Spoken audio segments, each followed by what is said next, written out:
One team who've hit form at the right time, 4 straight wins in the Premier League now, 5 in all competitions. Manchester City hosting Wolves at the Etihad. I thought it was a day for the old boys, Rob. I know there's lots of been talk about O'Reilly coming in and Marmoush doing a great job and the young players that have been brought, Gonzalez been brought into the team. But you know what? You still can't experience, mate. In Chelsea, you look at that team and, Bernardo Silva in the midfield, mate, with this 4-2-2-2 and the wide sort of strikers at the top end of the pitch. It's a really different, another really different wrinkle from Pep that he's brought. And it was interesting. Vitor Pereira called Pep the Da Vinci Code of football, that he brings these little things that just change the whole way that the opposition set up. And I thought Bernardo Silva was outstanding again, Rob. Just his football brain, his IQ. He wins a tackle in the midfield that leads to the goal that Doku goes on the outside and Kevin De Bruyne puts in the back of the net.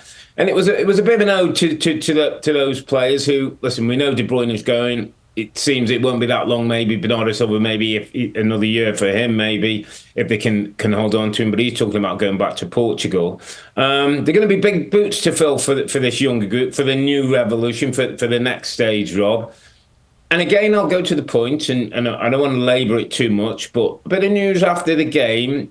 Kevin De Bruyne, again, has sort of said, just want to show that I can still do it at this level. It seems to me, Rob, that he seems slightly unhappy in the way that this has come about. That this wasn't a mutual sit down, let's have a conversation, Kevin, already. This was more like the club saying, Kevin, right, we're done now. Thanks very much for what you've done. And we're moving on past you.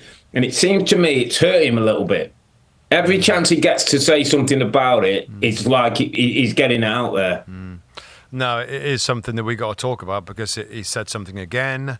Media outlets, radio shows pick it up. Now, we don't know, of course, the finer details of the relationship between Kevin De Bruyne and the club and the manager. But on the face of it, what you see on the field of play, it's like, why don't you give him another year? Like, what's so bad about keeping Kevin De Bruyne? And we talked about it, Rob, haven't we? And I think others now are starting to hear it from other people. Yeah. Like, Mikel Arteta, how about getting on the phone to Mr. De Bruyne and come to Arsenal, between you and we know each other. Remember, we've worked together before. We know each other. And you're a winner. And Arsenal, we know how to win. You've done it multiple times. You know how to create goals that have been a bit lacking from Arsenal this year.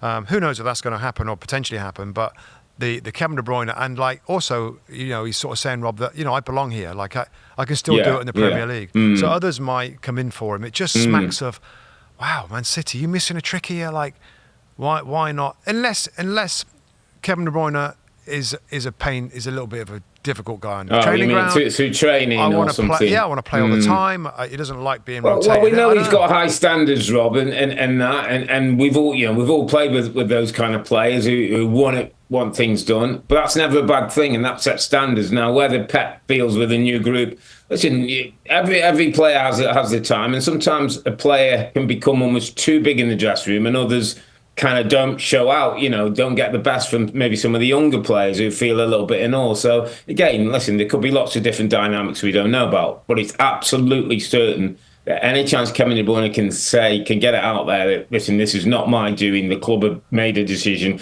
and I'm being moved on. He's making sure, and he keeps saying, like, I can play at this level, which makes it sound like, listen, any other Premier League club who's interested in a midfield player who can still deliver a ball as well as anybody in the league, he's saying he's around. But it was a good game, interesting game. It's the Wolves team, Rob, under Vitor Pereira. They cut 6 straight wins coming into the game. Tell you what, they don't have to play good football now. They don't have to contest the game, create opportunities. I mean, another day, I think Aït-Nouri, Cunha, Gomez had a couple of good chances that they might have easily got a point out of it. And look at them, Rob, and think, if they can hold on to a few, it's very possible that Cunha could go. I know Aït-Nouri's being talked about by one or two others, but if they can keep the majority of that squad with this guy in charge, they might be. This could be like a Thomas Frank kind of thing, where this guy can build. He's got something about him. He's absolutely got something about him. And it's another game, Rob, that gives us all more evidence about the growth of mid-level Premier League teams that now super competitive. They were competitive against Man City Wolves. Yeah, they were talking about relegation a little while ago. I'm looking through my list here. Aston Villa versus Fulham. Fulham were very difficult to beat. Very, very good football team. Wherever you look, the Brighton Newcastle, just talked about Brighton. Brighton are a very good football team, very competitive. Brentford, whenever you see Brentford, Bournemouth, like every game we're looking at, they've got Arsenal drop. I mean, it's further evidence that this season, the story, maybe the biggest boys that we expect to challenge at the very top have been disappointing.